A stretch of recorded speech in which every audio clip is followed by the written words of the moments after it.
Welcome, everybody. Today we're talking with Tom, who hated Brussels sprouts and now loves them along with Oreo cookie ice cream. His nickname is Ship, and he has a collection of over 200 poker chips from golf courses around the world. Some people might think he looks like Kevin Costner, and he once performed in both Bye Bye Birdie and the South Pacific. He has a few good party card tricks, and he wishes he was from Slovenia. And today he's going to tell us about his travels to the world's golf courses. So welcome, Tom. All right, thank you. I appreciate it. Yeah, welcome, Tom. So we're starting the infamous 7-minute timer. Yes. Okay. And we're talking about golf today and all the beautiful golf courses you visited. So let's just start by asking you, how long have you been playing golf? Probably since I was about 6 or 7 years old. My dad introduced me to me when we lived in Wisconsin, and started out with a very junior set, and probably 6 or 7 years old as far as I can remember. Wow, so all of your life, Tom, you've had a golf club in your hand, right? Okay, I've been playing a long time, yes. Great. So that's really part of your life. So we want to talk about places because we're doing travel today. So can you tell us what's one of the most unique courses you visited? Can you tell us a little bit about that? Yeah, some of the, I live between Arizona and California. I actually played a bucket list course this past Saturday at Torrey Pines, which is, I grew up watching PGA golf, and to play a course where PGA players play, and that was a dream come true to just go down to San Diego and play Torrey Pines. Wow. The uniqueness of that is to play a PGA course.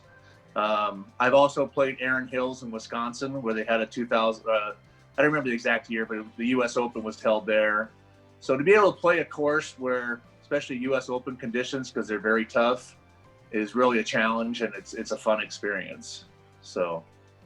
Oh, that's great. So Tell us about some of the interesting people you meet, because I'm sure you don't always have people going with you to play that you know. So I actually, 90-some% of the time, I go by myself and I team up with people. And I've met the most awesome people. I've met, let's drop some names here. I was playing at Moore Park Country Club down in Moore Park, California. And I caught up to the group in front of us, introduced ourselves, and I'll make the story shorter, but I didn't recognize the person at all, but it ended up being Patrick Warburton, who played Putty on Seinfeld.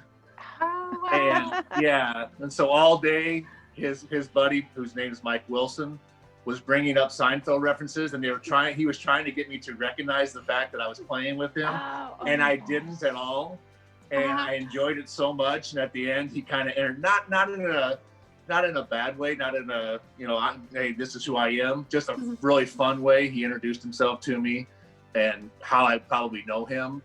And so that was really fun. Really nice guy. And the fact I didn't know who he was made it even better. He was just a fellow golfer, Yeah. I played another time in Arizona, and I teamed up with 3 guys on vacation from New York City, and awesome group.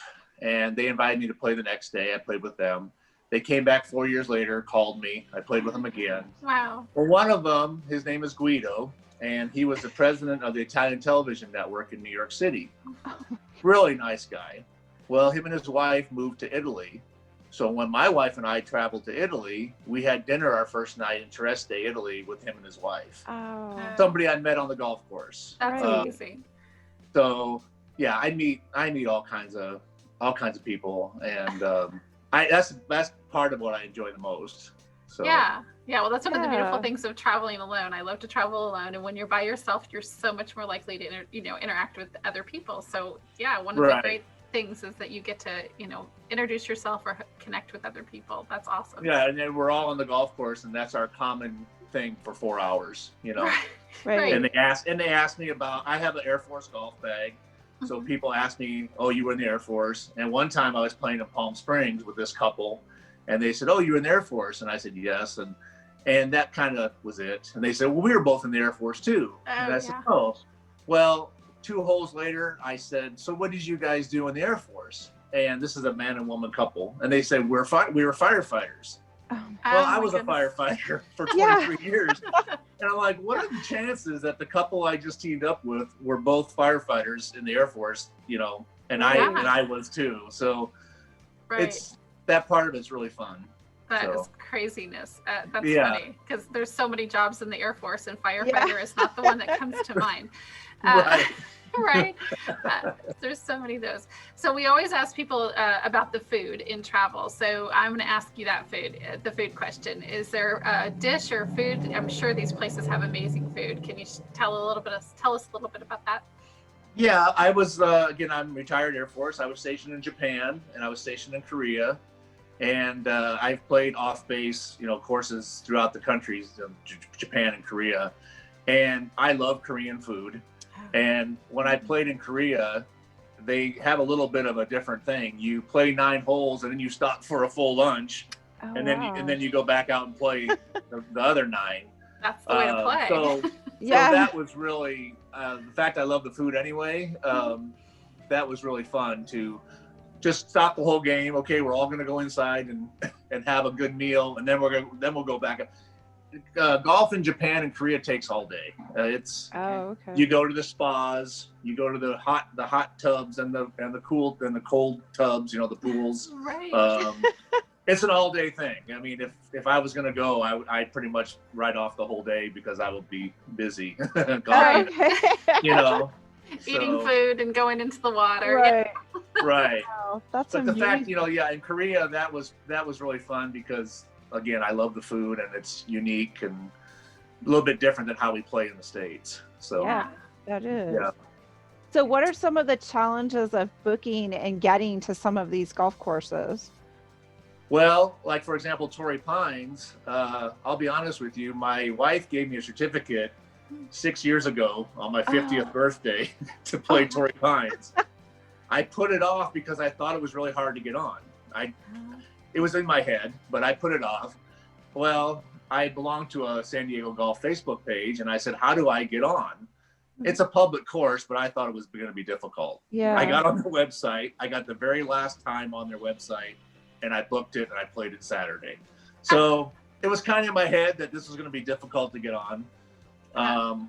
One course in Arizona, it's called Seven Canyons. It's in Sedona. Have you ever been to Sedona, Arizona? It's absolutely beautiful. And that's a private course. Okay. Well, I met a guy on Facebook who realized that I traveled between California and Arizona, and he said he was going to be in Arizona where I like to play. Oh. There you go. That's 7 minutes. Oh, you could talk. That's 7 minutes already. Yeah, I know, right? It's like boom. I'm sorry. No, don't apologize. That's beautiful. That's exactly what we want. Right.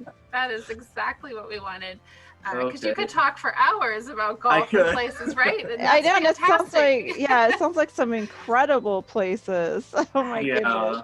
And I never thought about all the cultural differences, even with a sport like that, right? Where we think it's the same sport from country to country, but it's not. How they play and how they structure their day. What an interesting way to experience a different culture by going there and playing golf, right? Something you already do, right? Definitely, yeah. Yeah, that's awesome. Yeah, that's beautiful. So that's our 7 minutes. Thank you, Tom, for sharing. Okay, that went really fast. We have Cindy and I have a new question and answer series. So send us your travel questions and we'll answer them. The link is in the description below. And join us again as we travel with us through real stories from real people. And thank you so much, Tom. Thanks. Thank you. I appreciate it. It was fun.